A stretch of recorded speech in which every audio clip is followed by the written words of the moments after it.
Hello friends, welcome to my channel Sheetal's kitchen Gujarati. આજે આપણે બનાવીશું અગિયારસ માટે ફરાળી બટેટાની સૂકી ભાજી અને ફરાળી થેપલા. તો મિત્રો, રેસીપી વિડીયો એન્ડ સુધી જરૂરથી જોજો અને જો મારી ચેનલ પર નવા આવ્યા હો તો ચેનલને સબસ્ક્રાઈબ જરૂરથી કરજો. અગિયારસ મહિનામાં 2 વખત આવતી હોય છે અને બીજા પણ ઉપવાસ આપણે કરતા હોઈએ છીએ. તો તેના માટે હું આજે તમારી સાથે ફરાળી રેસીપી શેર કરી રહી છું, જેમાં હું ફરાળી થેપલા બનાવી રહી છું. જે ફરાળી થેપલા છે તે આપણે એકલા પણ ખાઈ શકીએ છીએ અને સૂકી ભાજીની સાથે પણ ખાઈ શકીએ છીએ. તો શરૂ કરીશું. થેપલા બનાવવા માટે અહીંયા મેં 2 કપ રાજગરાનો લોટ લઈ લીધો છે. સાથે જ સ્વાદ પ્રમાણે આપણે મીઠું ઉમેરીશું. 1 ચમચી જેટલું જીરું હાથેથી ક્રશ કરીને ઉમેરી લેવાનું છે. 1 ચમચી જેટલા સફેદ તલ ઉમેરીશું. બધો જ મસાલો આપણે અત્યારે લોટમાં કરી લઈશું અને ત્યારબાદ તેમાં આપણે બટેટા ઉમેરવાના છે. 1 મોટી ચમચી જેટલો તલ અને સિંગદાણાનો પાવડર ઉમેર્યો છે. સાથે જ અડધી ચમચી જેટલો લાલ મરચું પાવડર, 2 મોટી ચમચી જેટલા લીલા ધાણા અને 2 મોટી ચમચી જેટલા મીઠા લીમડાના પાન ઉમેર્યા છે. સાથે જ મોવણ માટે આપણે 3 થી 4 ચમચી જેટલું તેલ ઉમેરીશું અને હવે 2 નંગ બાફેલા બટેટા આપણે લોટમાં આ રીતે છીણી લઈશું, જેથી કરીને આપણા થેપલા છે તે સરસ એવા સોફ્ટ બનીને રેડી થશે. તો મિત્રો, આને તમે ફરાળી આલુ પરાઠા પણ કહી શકો છો અને થેપલા પણ કહી શકો છો. 2 બટેટા મેં આ રીતે છીણી લીધા છે. બટેટાને આ રીતે એટલા માટે છીણવાના કે બટેટામાં કોઈ પણ પ્રકારના ગાંઠા ન રહે અને લોટ છે તે આપણો સ્મૂથ બંધાઈને રેડી થાય. લોટના મિશ્રણ સાથે બટેટાને મિક્સ કરી અને થોડું પાણી ઉમેરતા જઈ અને લોટને આપણે મીડિયમ સોફ્ટ એવો બાંધી લઈશું. જે આપણે થેપલા કે પરાઠા માટે બાંધતા હોઈએ છીએ એ રીતનો લોટ આપણે બાંધી લેવાનો છે. તો મિત્રો, અહીંયા વધારે પડતા પાણીની જરૂર નહીં પડે. થોડા એવા પાણીમાં આપણો લોટ છે તે સરસ એવો સ્મૂથ બંધાઈને રેડી થઈ જશે. હવે સૂકી ભાજી બનાવવા માટે અહીંયા મેં કઢાઈ ગરમ કરી લીધી છે. તો કઢાઈમાં આપણે 1 મોટી ચમચી જેટલું ઘી એડ કરીશું. ઘીની જગ્યાએ મિત્રો તમે તેલ પણ ઉમેરી શકો છો, પરંતુ ફરાળની વાનગી છે તે ઘીમાં વધારે સારી લાગતી હોય છે.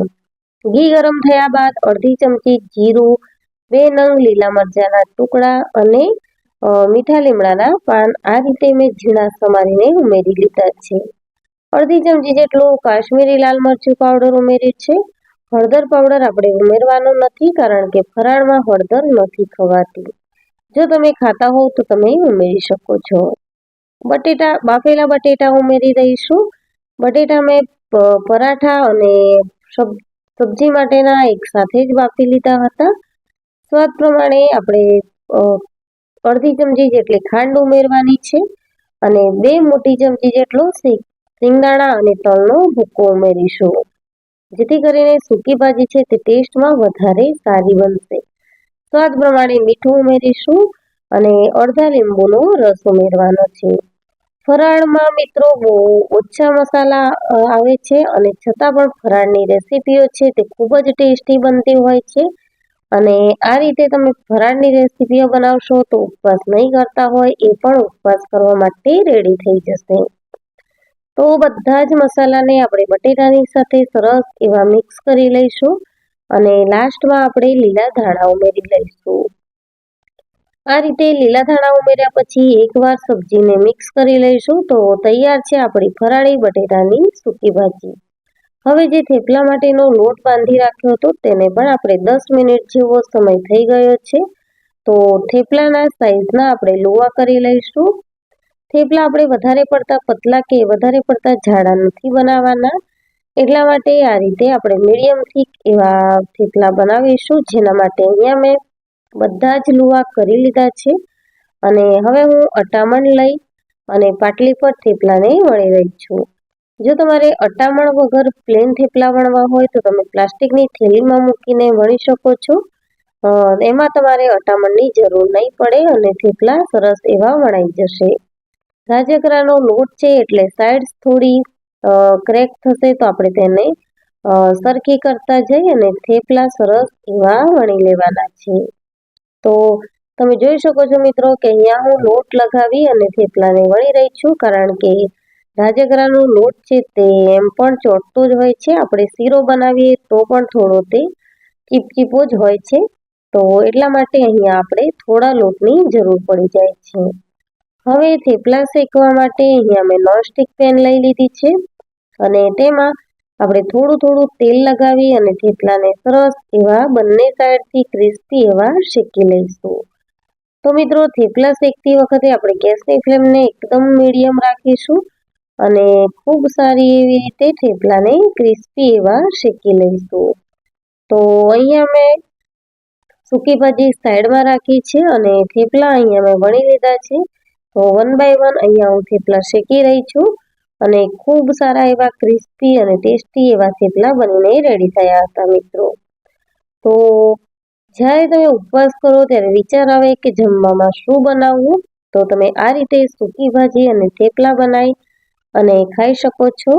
અને જો તમારા બાળકોને પસંદ હોય તો તમે તેમને લંચ બોક્સમાં પણ આપી શકો છો. ખૂબ જ ટેસ્ટી એવા હરાજગરાના થેપલા બનીને રેડી થાય છે અને સૂકી ભાજી તો બધાની ફેવરેટ હોય જ છે. તો મિત્રો આપણું રેડી છે બટેટાની સૂકી ભાજી અને ફરાળી થેપલાની રેસીપી. તો સર્વિંગ પ્લેટમાં લઈ લઈશું અને એન્જોય કરીશું.